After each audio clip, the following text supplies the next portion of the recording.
भगवान की भक्ति करता। हिरण्यकशिपु उसको मारने का प्लान पर प्लान करता, बहुत प्रयास, खोलते तेल में डाल दिया प्रहलाद को, नहीं मरा।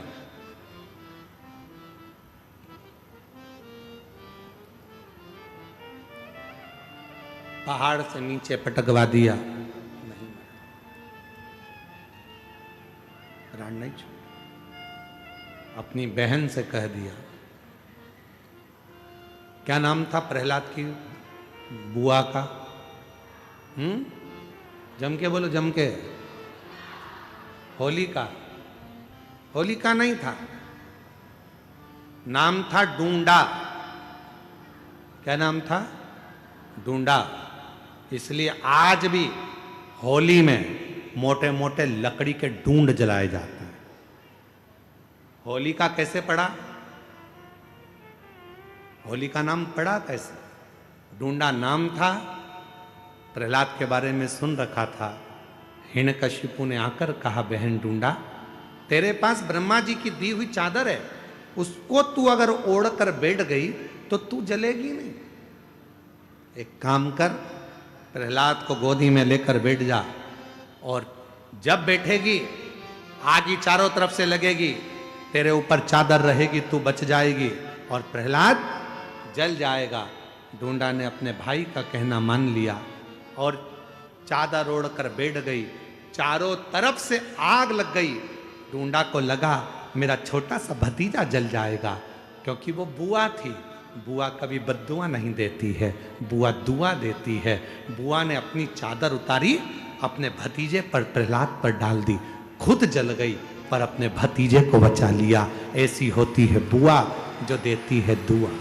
बुआ कभी बद्दुआ नहीं देती। आज के जमाने में बुआ शब्द को लोगों ने बदनाम कर दिया।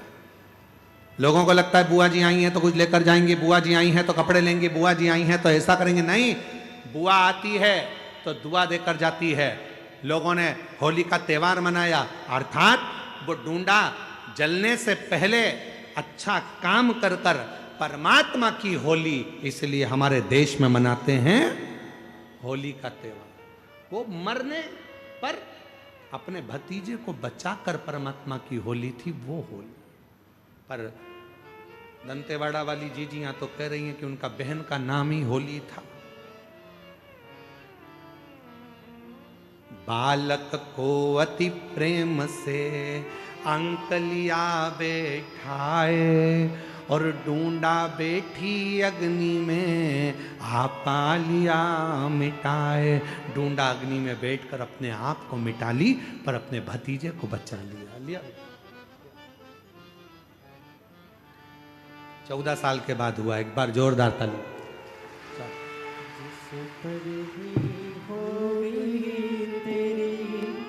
कृपा करुणा भव पार हुआ,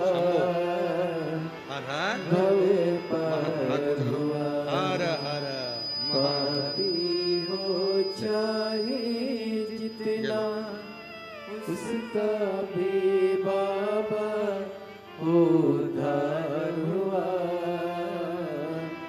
उद्धार हुआ। विद्या गणिका जैसे तेरे मन को। जोरदार ताली बजाइए। 14 वर्ष के बाद बाबा ने हम पर कर दो जरा, हम पर कर दो। तेरी कृपा का क्या है भरोसा, कब किस पर हो जाए जरा सी हम पर कर दो, जरा सी हम पर कर दो। उससे प्रणाम, उसको नमन, उसको विनय कर। शिव कथा कर रही महाराज। अगर विश्वास है, जैसे उस बहन ने कहा हमारा भरोसा था, हम गए गुड़ियाली में कथा सुनने रायपुर में, वहां की मिट्टी को अपने गर्भ पर लगा लिए। 14 साल तक औलाद नहीं हुई। बाबा स्वीकार करना, आपसे भी निवेदन है। शिव महापुराण की कथा अगर दंतेवाड़ा में आई है, शिव महापुराण की कथा मां दंतेश्वरी की कृपा से हो रही है, शिव महापुराण की कथा गीतम की इस पवित्र भूमि पर यदि हो रही है, दिल से आकर बैठकर बाबा को अपने मन की भाव कहना, मेरा बाबा 3 महीने के अंदर मुराद पूर्ण जरूर करता है, स्वीकार जरूर कर, उससे कहो दिल से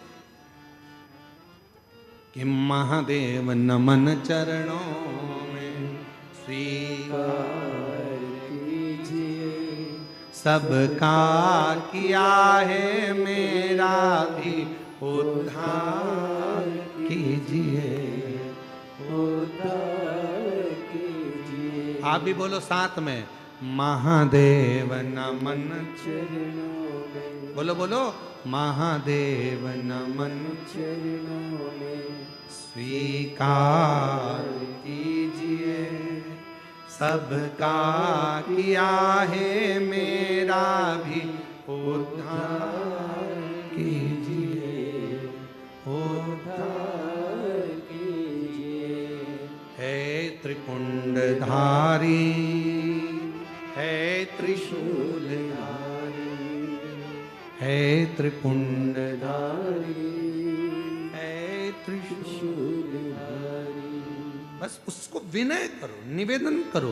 प्रहलाद अग्नि से भी जला नहीं, हाथी के पांव के नीचे मरा नहीं। तब हिरण्यकशिपु को क्रोध आया और हिरण्यकशिपु ने एक धधकता हुआ खंबा सामने खड़ा कर दिया। अग्नि में तप रहा था वो खंबा कई समय से। हिरण्यकशिपु से पूछा हिरण्यकशिपु ने प्रहलाद से, क्या इसमें तेरा भगवान है? हाँ, इसमें मेरा भगवान।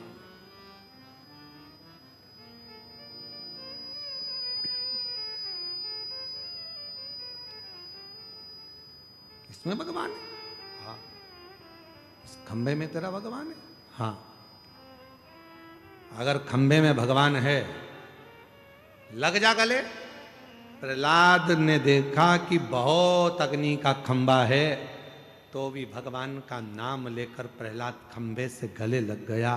हिरण्यकशिपु को क्रोध आया तो गदा का प्रहार खंबे पर करने लगा और उसी में से नरसिंह भगवान प्रकट हो गए। नरसिंह भगवान, ये कथा तो आप लोग सुने। क्रोध आया नरसिंह भगवान को, हिरण्यकशिपु के उदर को फाड़ दिया, आंतों को निकाल लिया, गले में धारण कर लिया। क्रोध इतना क्रोध था नरसिंह भगवान का, हिरण्यकशिपु के शरीर का जब रक्त भगवान नरसिंह के शरीर पर लगा तो उनका क्रोध और प्रबल हो गया। और रक्त मतलब जो भाग उसने ग्रहण करा था, जो भोजन उसने ग्रहण करा था, उसका जो एक बूंद अंश बनता है, वो रक्त उसके शरीर पर लगते से क्रोध आ गया। क्रोध। शिव पुराण कहती है महाराज,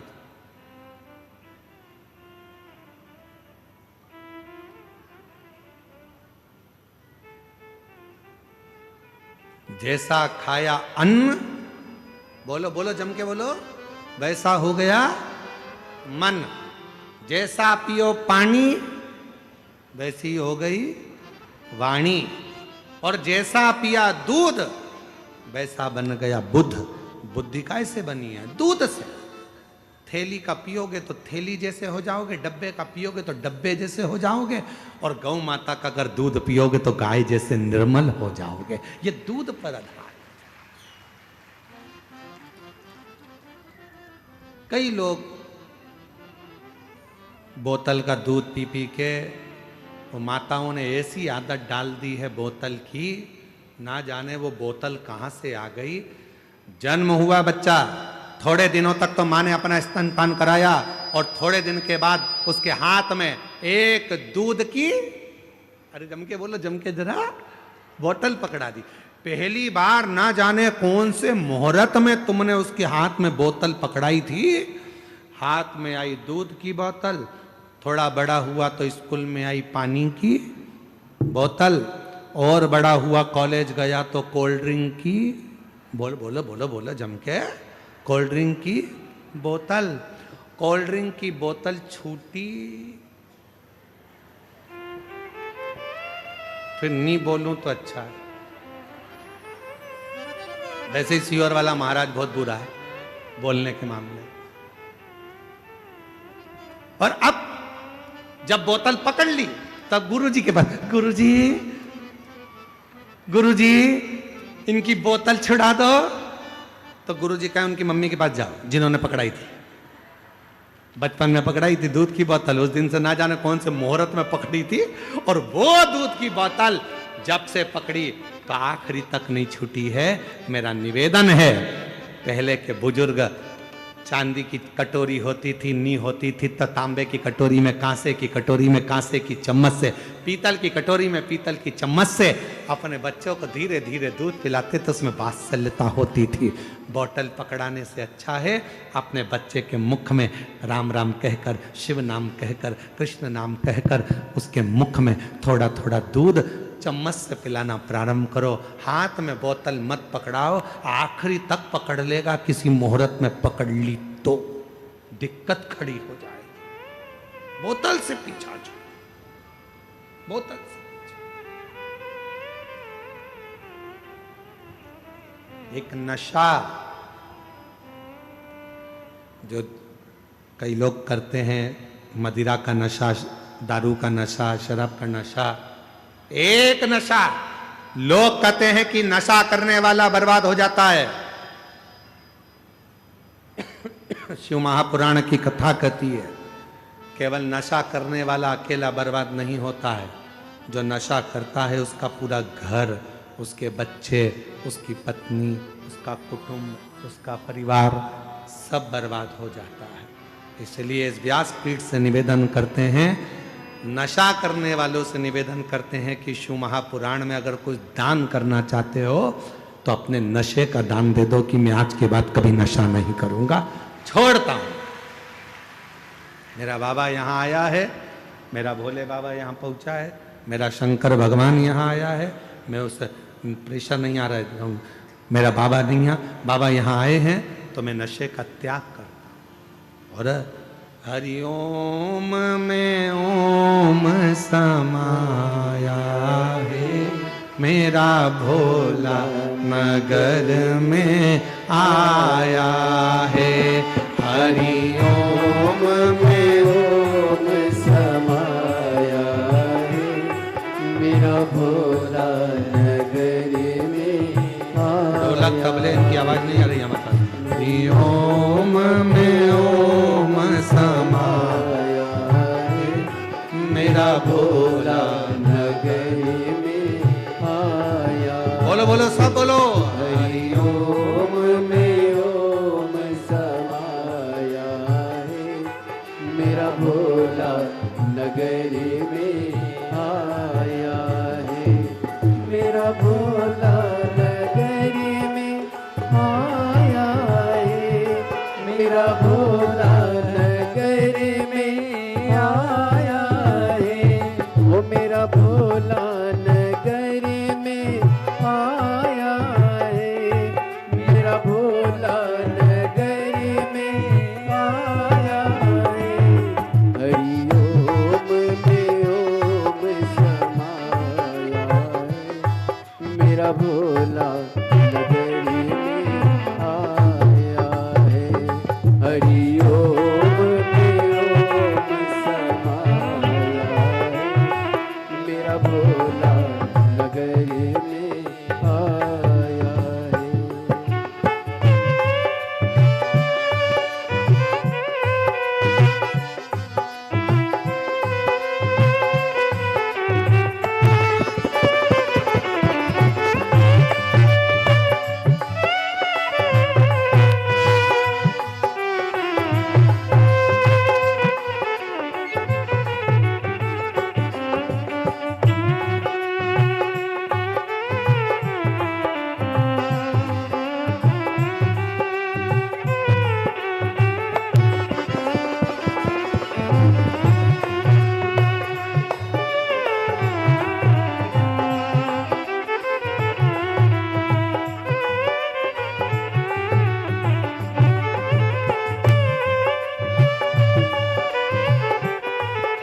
चंदा है, मेरे भोले के मस्तक पे चंदा है, मेरे भोले के मस्तक पे चंदा है, मेरे भोले के मस्तक पे चंदा है, वो चंदा है, हाँ चंदा है, चंदा है, हाँ चंदा है, मेरे भोले के मस्तक पे चंदा है, मेरे भोले के मस्तक पे चंदा है।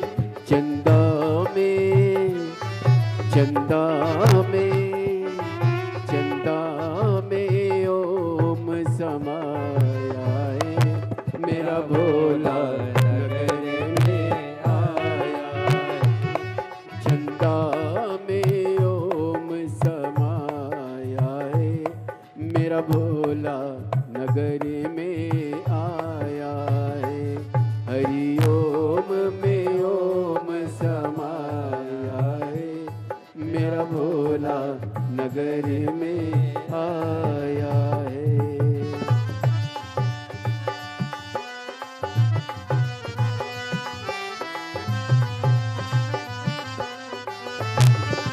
शंभो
मेरे भोले के मस्तक पे गंगा है, मेरे भोले के मस्तक पे गंगा है, मेरे भोले के मस्तक पे गंगा है, मेरे भोले के मस्तक पे गंगा है।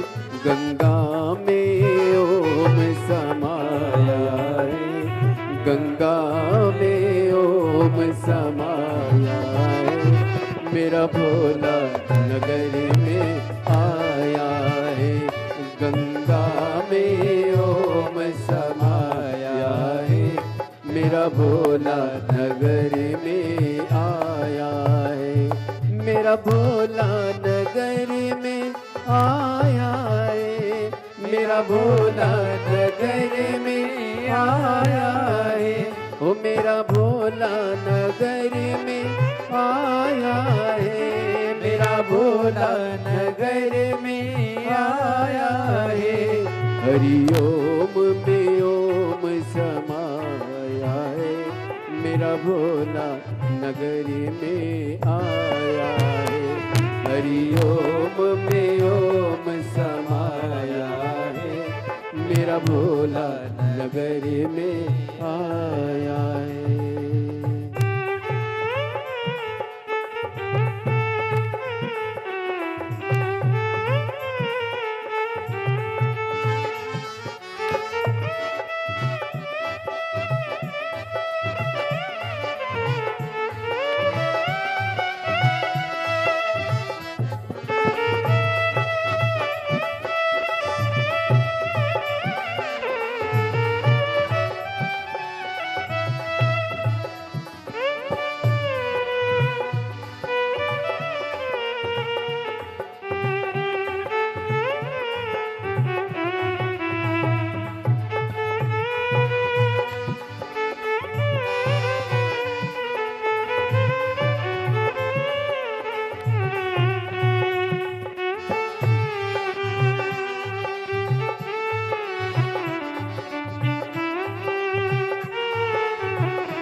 मेरा भोला नगर में आया है, मेरा भोला नगर में आया है। ओ मेरा भोला नगर में आया है, मेरा भोला नगर में आया है।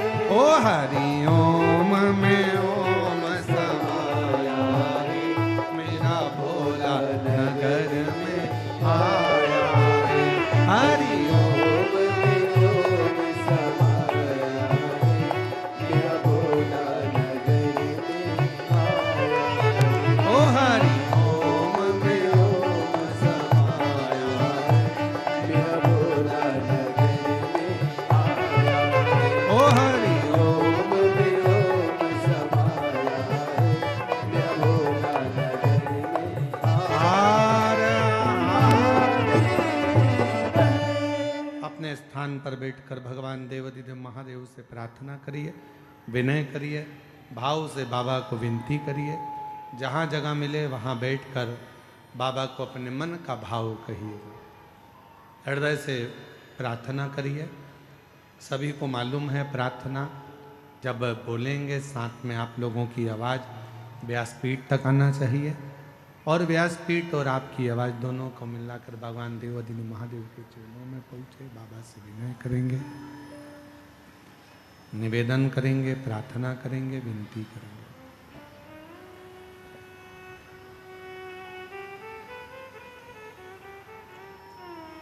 दिल से बाबा को प्रार्थना करिएगा।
श्री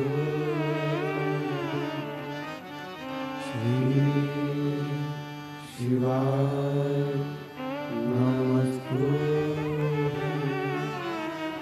श्री शिवाय नमस्तुते भोला सब दुख काटो ओ भोला सब दुख काटो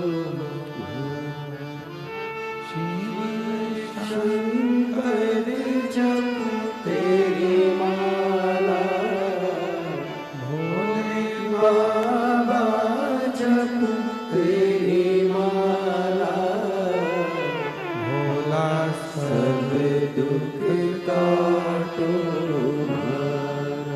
ओ भोला सब दुख काटो वेश है मंगल वेश है मंगल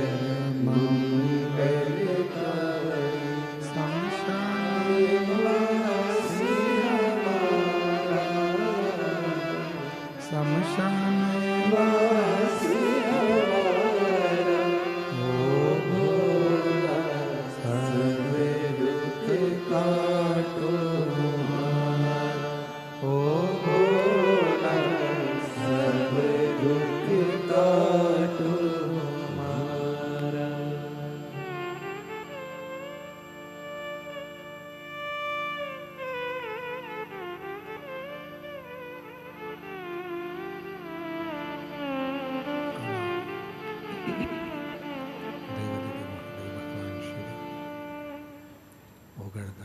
कालदर्शी कैलाशी विनाशी भगवान शंकर की पवित्र कथा कह रही है। शिव महापुराण की कथा वर्णन कर रही है। शिव पुराण कह रही है। भगवान देवाधिदेव महादेव भगवान शंकर कालदर्शी कैलाशी विनाशी भगवान शंकर की कथा नरसिंह भगवान का प्राकट्य हुआ।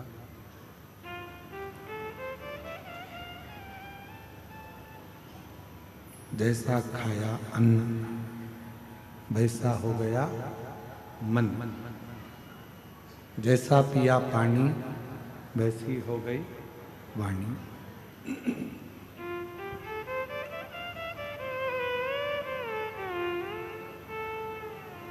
हिरण्यकशिपु के शरीर का रक्त नरसिंह भगवान के शरीर को लग गया तो क्रोध और तीव्र हो गया। किसी के घर का यदि भोजन ग्रहण कर रहे हो तो पहले विचार करना कि वो भोजन हमें फलित होगा कि नहीं। भोजन बनाने वाले का भाव भी शुद्ध है कि नहीं।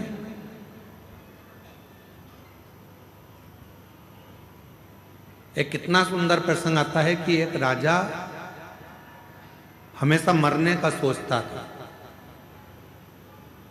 रानी उसको समझाती थी तुम्हारे घर में जब राजपाट है, धन है, वैभव है, संपदा है, सत्ता है, दौलत है, जमीन है, जायदाद है, बच्चे हैं, तो फिर मरने का क्यों सोचता।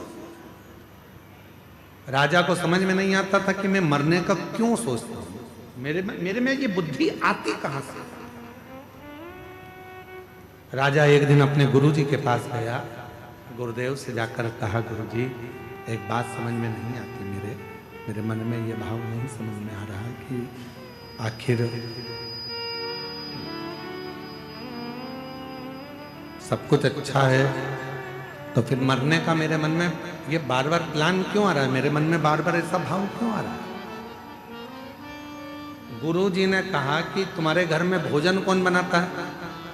रानी बनाती है कि नहीं बनाती। नहीं बनाती।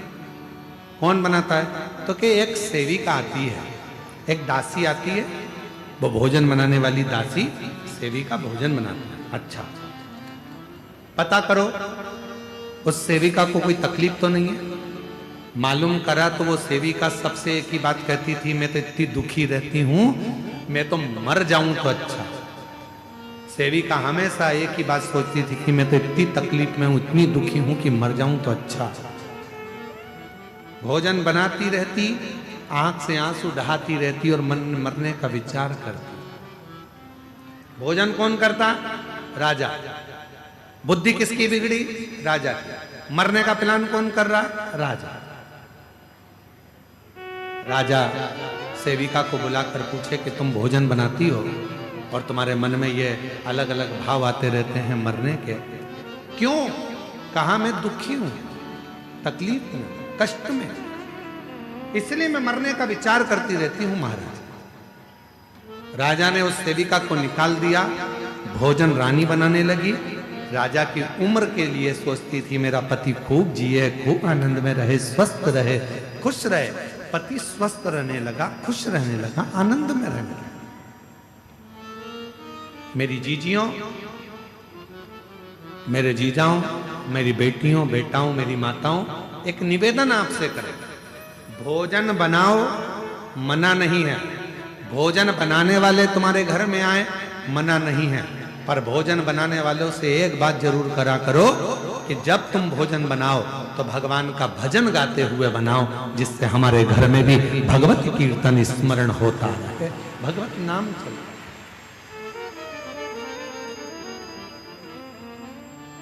अब वो अपने दुखड़े रो रो कर, दुखड़े बोल बोल कर भोजन बनाए। अब मालूम पड़े अंदर इतना गुस्सा आ रहा, इतना गुस्सा आ रहा, और वो पूरा गुस्सा आटे उसनने में, इससे तो ये कर, और आटा उसन रही है, रोटी का आटा मल रही, और अंदर से गुस्से में लाल होती चली जा रही, और आटे पे सारा गुस्सा निकाल दिया, और वही आटे की रोटी बनी। जिसने खाई, घर में लड़ाई लड़ाई, ये भी लड़ रहा है, वो भी लड़ रहा है, भाई भाई लड़ रहा है, बहन भाई लड़ रहा है, सास चिल्ला रही, बहू चिल्ला रही। क्यों? क्योंकि वो आटे में तुम्हारा क्रोध चले गया।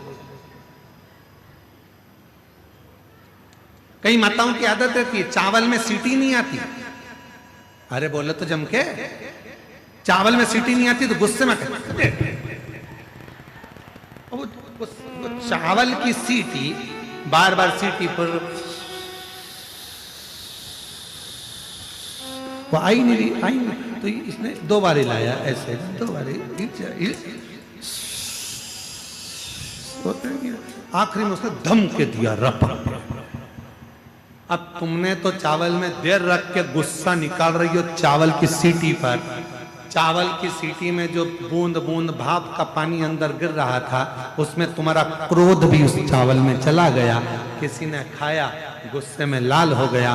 तुम्हें समझ में नहीं आ रहा मेरे घर में ना जाने क्या हो गया। पहले बहुत शांति थी, आजकल जिसे देखो वो गुस्से में बोलता, वो झगड़ा करता, लड़ाई करता, क्रोध करता।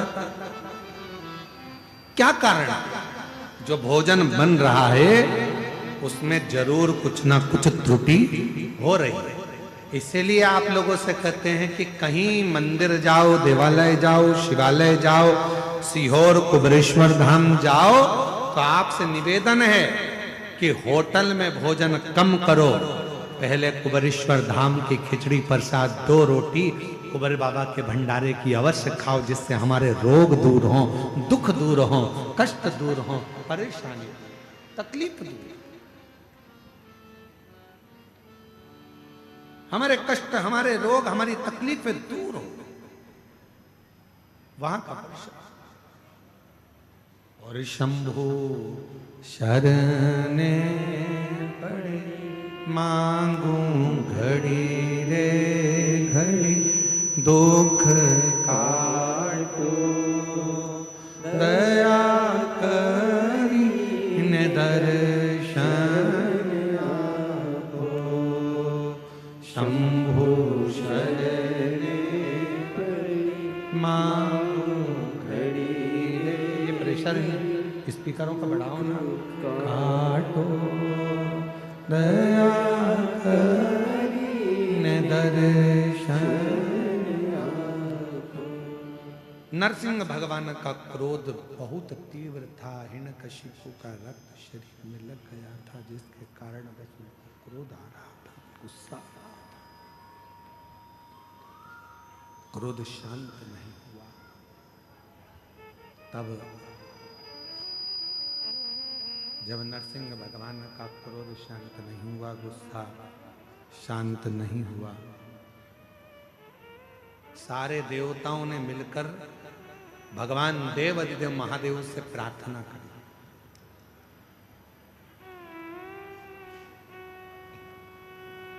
एक कथा है प्रत्यग्र माता की। कथा के प्रारंभ में कहा है, दो देवी हैं, उन दोनों का जल यदि आप उनका नाम भी पुकार लेते हो, हम तो यहां तक कहेंगे, अगर किसी को बहुत गंदे गंदे स्वप्न आते हो, बहुत गंदे स्वप्न, हर कुछ दिख रहा है, सांप दिख रहे हैं, मौतें दिख रही है, कहीं कुछ दिख रहा है, एक्सीडेंट दिख रहा है, अपने ही मालूम पड़े पति के बारे में ही गलत देख लिया, पत्नी के लिए गलत देख लिया, माँ बाप के लिए गलत देख लिया, भाई बहन के लिए गलत देख लिया। कभी कभी ऐसा लगता है अंदर से कि मेरे पति के साथ कुछ गलत ना हो जाए, मेरे बेटे के साथ गलत कुछ ना हो जाए, मेरी पत्नी के साथ गलत कुछ ना हो जाए। घर के लोगों के लिए हम जब गलत गलत विचार मन में आने लगते हैं, तब प्रत्यग्र माता का नाम या दंतेश्वरी माता का नाम किस रूप में लेना है, वो कथा चलती। और शायद संपूर्ण विश्व में इस कथा की धूम है, पूरे विश्व कि दंतेश्वरी माता की कथा को हमें श्रवण करना है। आखिर माँ का स्वरूप क्या, माता का स्वरूप, माता का स्मरण, माता की भक्ति, माता का विश्वास। तो नरसिंह भगवान का क्रोध बड़ा तीव्र हो रहा था, प्रकट हो रहा था। वो क्रोध शांत नहीं हो रहा था, क्रोध शांत। सब देवता मिलकर भगवान देवाधिदेव महादेव के पास में पहुंच गए, भगवान शिव जी के पास। और भगवान देवाधिदेव महादेव के पास में जाकर, भगवान शंकर जी के पास जाकर भगवान देवाधिदेव महादेव से प्रार्थना कर, बाबा नरसिंह भगवान को बड़ा क्रोध आ रहा, बड़ा, आप उस क्रोध को मिटा दीजिए, आप उस क्रोध को शांत कर दीजिए, उस क्रोध को समाप्त कर दीजिए।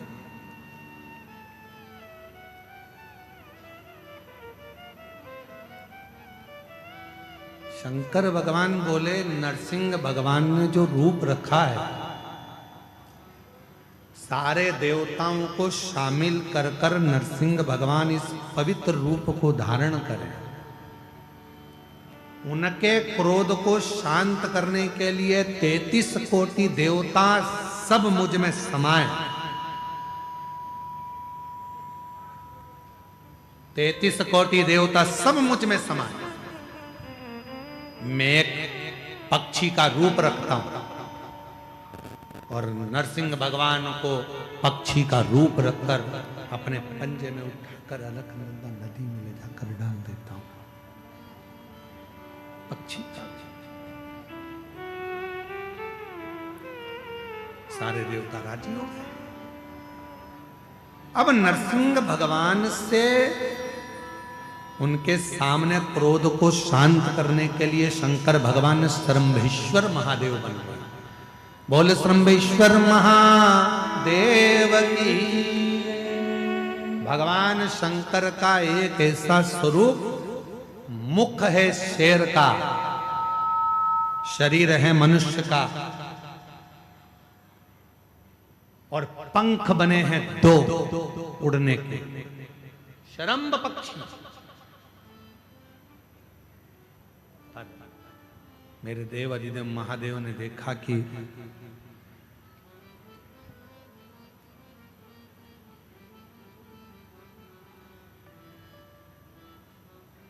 मेरे भोलेनाथ जी ने देखा कि ये मैंने सिंह का रूप तो ले लिया है, मनुष्य का शरीर भी हो गया है, पर पंख किसको बनाया जाए।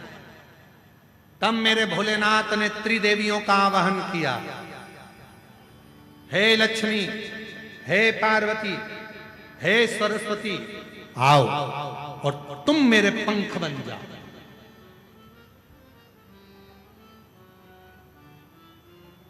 तीनों देवियों ने मिलकर शालिनी और प्रत्यंगिरा माता उनके पंख बनकर उड़ने लगे। शंकर भगवान सरम पक्षी का रूप धरकर जो उड़े और सामने पहुंचे नरसिंह भगवान के बिल्कुल ठीक सामने। नरसिंह भगवान ने देखा कि ये तो शंकर भगवान सारे देवताओं को लेकर आ गए, और अब तो नरसिंह भगवान का और तीव्र क्रोध आ गया, और तीव्र और क्रोध बढ़ गया और जैसे ही और तीव्र क्रोध हुआ, नरसिंह भगवान ने अपना और रूप बदल लिया। शंकर भगवान बने शरम्भ पक्षी, तो नरसिंह भगवान स्वयं गंडभैरुण का रूप धर लिए। एक ऐसा पक्षी जिसके दो मुख थे और बड़े बड़े पंख, दोनों में होने लगा युद्ध। देवता ने सोचा था हम तो इनको ठंडा करने के लिए, शांत करने के लिए जा रहे थे, पर इन दोनों में तो युद्ध छिड़ गया। करें क्या?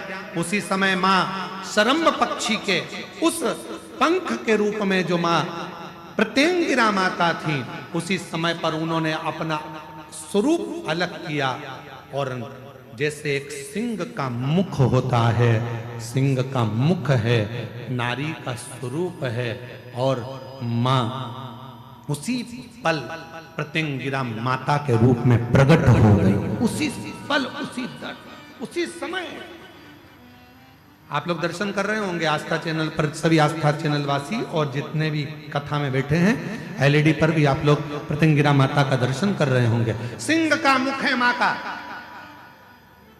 भयंकर जिब्या लपलपाती हुई, भयंकर दंत है माता के, शरीर स्त्री का है मां के।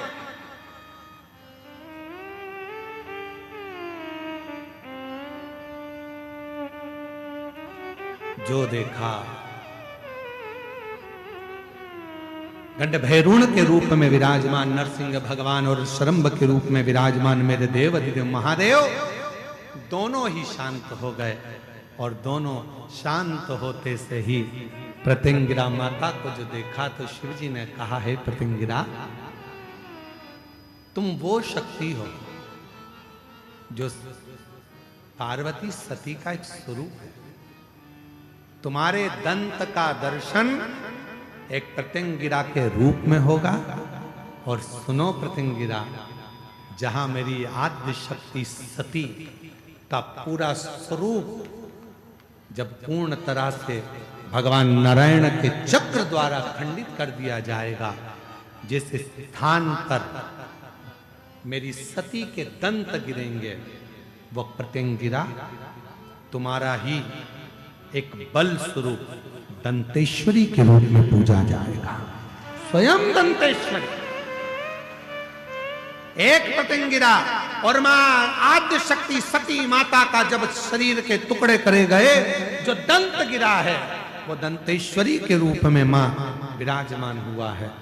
आज संपूर्ण जगत जाने ना जाने पर काली पुराण वर्णन करती है, देवी भागवत वर्णन करती है, अथर्ववेद वर्णन करता है कि एक प्रत्यंगिरा माता और एक मां दंतेश्वरी, ये दो देवियां ऐसी हैं, अगर कोई कितनी भी काली विद्या कर दे, कोई कहीं की भी विद्या कर दे, इन देवी का नाम लेकर केवल दक्षिण में खड़े हो और शिवलिंग पर जल चढ़ाते समय उत्तर की ओर मुख कर कर, जहां अशोक सुंदरी का स्थान होता है, यहां से जल चढ़ाते चढ़ाते धार को जो पानी की आगे ले जाता है, प्रत्यंगिरा माता या दंतेश्वरी माता का स्मरण कर कर फिर जल शिव पर चढ़ाता है, फिर प्रत्यंगिरी का नाम लेकर, दंतेश्वरी का नाम लेकर फिर जल चढ़ाता है, उसकी जिंदगी में अगर कोई कितनी भी तंत्र मंत्र विद्या कर दे, उसके ऊपर असर हो ही नहीं पाता, उसी समय पर कट जाता है।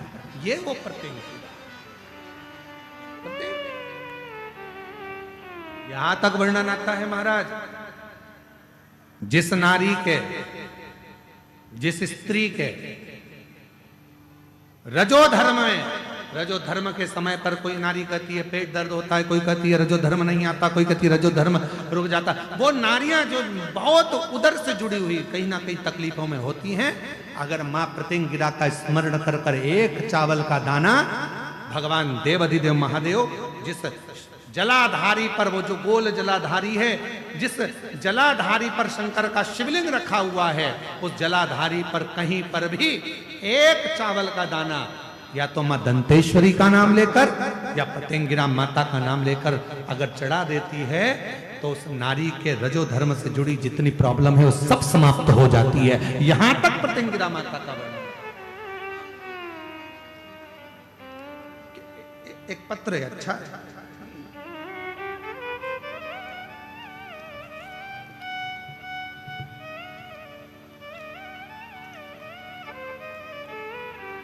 संतोष बिसाई, संतोषी बिसाई, दिलीप बिसाई, ग्राम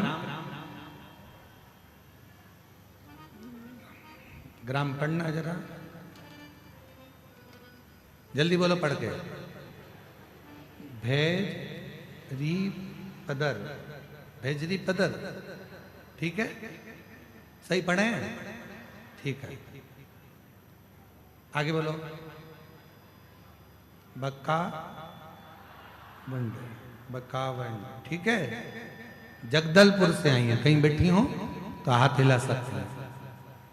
संतोषी बिसाई, दिलीप बिसाई, देश देश देश देश देश देश, जगदलपुर, ठीक है। कहीं बैठे हो तो हाथ हिला सकते हैं, और अगर आई हो तो बेलपत्र लेने के लिए आ जाओ, आ जाओ, बेलपत्र लेने के लिए भी आ सकते हैं।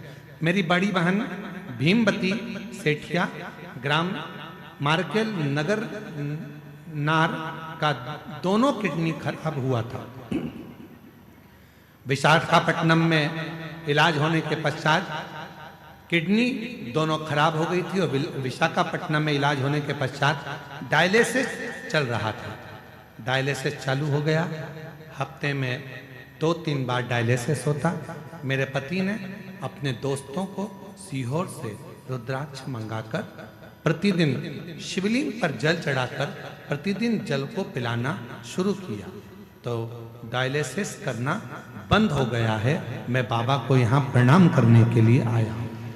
अर्थात आपका विश्वास, आपकी दृढ़ता, आपका भरोसा, शंभो शंभो शंभो शंभो शंभो शंभो, आपका विश्वास, आपका भरोसा, आपकी दृढ़ता रोग से मुक्त कर दे।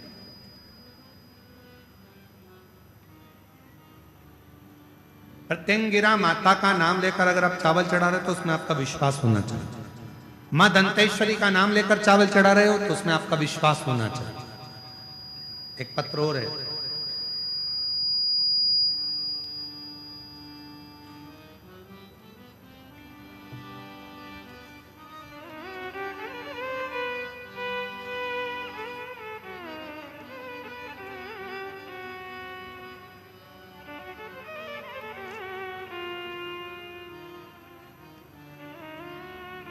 मेरा नाम कुंती साहू है, पति श्री शैलेंद्र कुमार साहू है, ग्राम सरोना जिला कांकेर के निवासी हूँ।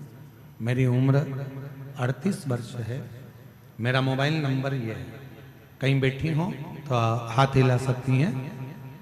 और एक बेलपत्र लेने के लिए प्रेशर खोलो भाई माइक का, एक बेलपत्र लेने के लिए आ सकती हैं। मेरा नाम कुंती साहू, पति श्री शैलेंद्र कुमार साहू, ग्राम सरोना जिला कांकेर की निवासी हूँ। मेरी उम्र 38 वर्ष है। गला पकड़ रहा है माइक, पूरा बोलने में दिक्कत हो रहा है। मेरा मोबाइल नंबर ये है। गुरुजी, मैं भोले बाबा के महिमा का क्या गुणगान करूं। 15 वर्ष से सरकारी नौकरी के लिए अप्लाई कर रही थी। 15 वर्ष से सरकारी नौकरी के लिए अप्लाई कर रही थी। बहुत प्रयास करने के बाद में भी किसी परीक्षा में उत्तीर्ण नहीं हो पाई, किसी परीक्षा में उत्तीर्ण नहीं हो पाती थी। आप कहते हो गुरुदेव कि मोबाइल यूट्यूब में से घर में कथा सुन सकते हो। बाबा सभी की प्रार्थना स्वीकार करते हैं। मैंने भी मोबाइल में कथा सुनना प्रारंभ किया। मेरी कॉलोनी की सारी माताएं बहनें पास के शिव मंदिर में पूजा करते थे। मैंने भी शिव मंदिर में जल चढ़ाना शुरू कर दिया। मैं बाबा के सामने बैठकर बहुत रोती थी।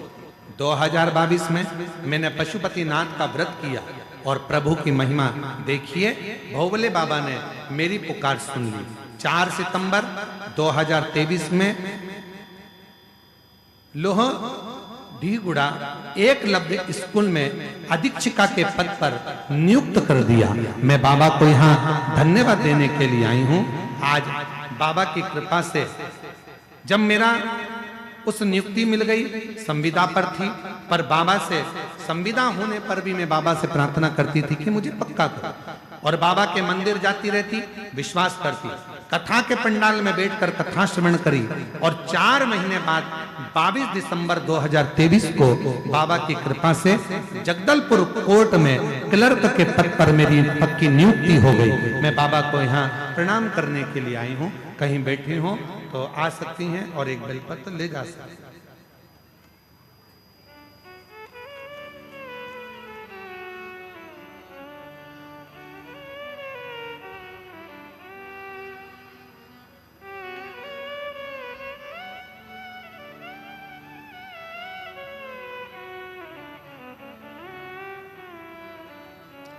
और तेरी कृपा का क्या है भरोसा, कब किस पर हो जाए, जरा सी हम पर कर दो, जरा सी हम पर कर दो। तेरी कृपा का क्या है भरोसा, कब किस पर हो जाए, जरा सी हम पर कर दो, जरा सी हम पर कर दो। जिस पर भी हो गई तेरी कृपा करुणा हो, भव पार हुआ, भव पार हुआ, पापी हो चाहे। ये माता जी का दोनों किडनी खराब है, डायलिसिस चल रहा था, 1 हफ्ते में 3-3 बार होता, और शिव जी की कृपा से आज एक भी डायलिसिस की जरूरत नहीं है। किडनी ने काम करना प्रारंभ कर दिया। जोरदार ताली बजाओ। जिस पर भी माँ ऐसे हाथ हिला दो एक बार, हर हर महा। करुणा हो, भव पार हुआ, भव पार हुआ, पापी हो चाहे जितना, उसका भी बाबा उद्धार हुआ, उद्धार हुआ। गणिका जैसे तेरे मन को भाई, जरा सी हम पर कर दो, जरा सी हम पर कर दो। शिव पर अगर हम भरोसा करते हैं, भगवान शंकर पर यदि आपका और हमारा भरोसा होता है तो शिव उसको स्वीकार जरूर करता है। आपका भरोसा कितना है शंकर जी पर, आपका विश्वास कितना है शिव जी पर, ये आपके ऊपर निर्भर करता है। प्रत्यंगिरा माता, बोलो कौन सी माता, जम के बोलो, प्रत्यंगिरा। आस्था पे फोटो चल रहा प्रत्यंगिरा माता और दंतेश्वरी माता। जितने सामने से रहकर यदि कोई तकलीफें हमको भेजता है या सामने से रहकर कोई तकलीफें आती हैं, ये दोनों देवी उसको काट देती। छत्तीसगढ़ वालों, तुम्हें गौरव होना चाहिए, बस्तर के रहवासियों को गौरव होना चाहिए कि तुम मां दंतेश्वरी की गोद में रहते हो। मां दंतेश्वरी की गोद,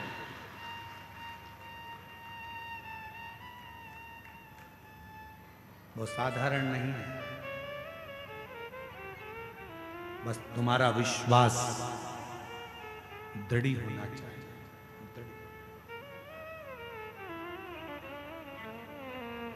और निवेदन करूं आप सभी को, बोलूं मैं इस व्यासपीठ से वर्णन करूं, आप सबको निवेदन करूं कि यहां तक यदि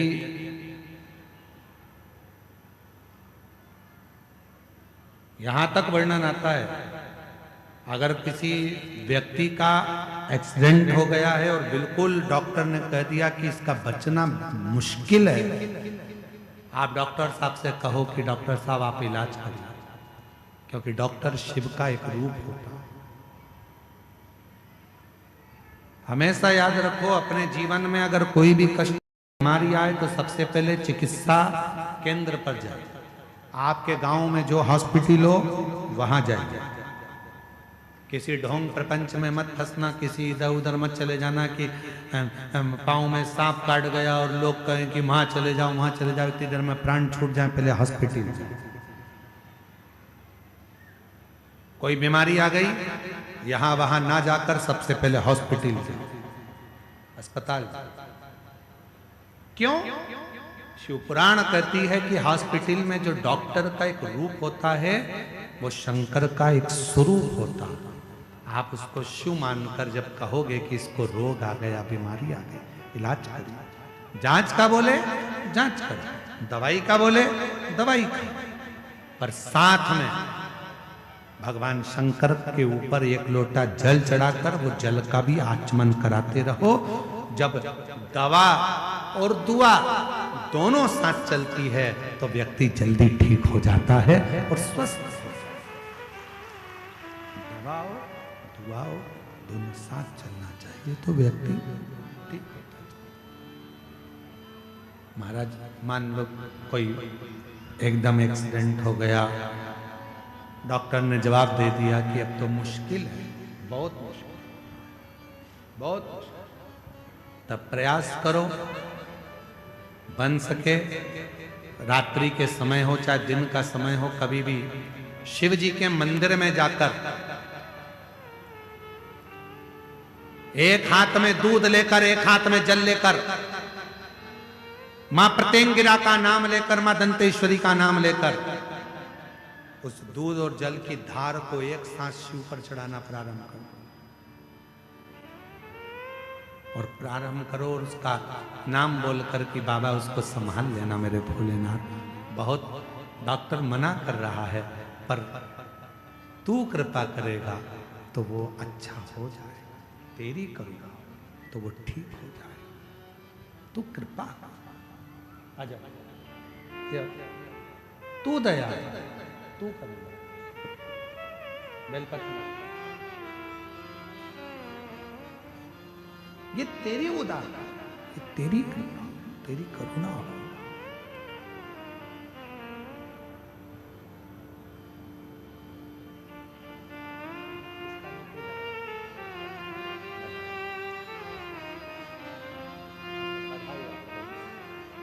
आपका पहले नौकरी शिक्षक में लगा, कई वर्ष तक नौकरी जब लगा नहीं, 15 साल तक टूट गई अंदर से, तब मोबाइल पर कथा सुनना प्रारंभ करा और बाबा की कृपा से पहले शिक्षिका पद पर हुआ और उसके बाद कोर्ट में क्लर्क पद पर हुआ। एक बार जोरदार ताली।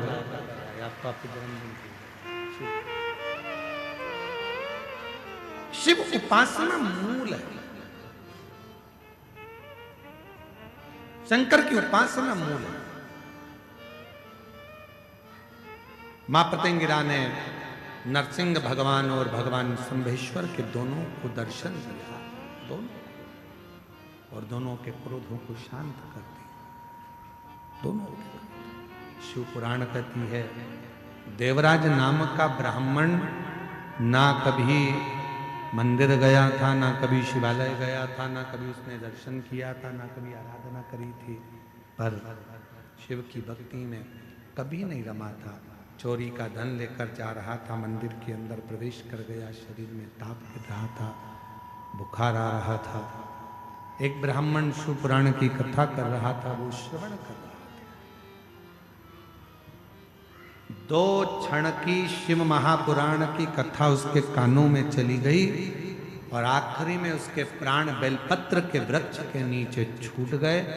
देव अधिदेव महादेव स्वयं नंदी लेकर आए और उसको ले जाकर कैलाश पर पहुंचा।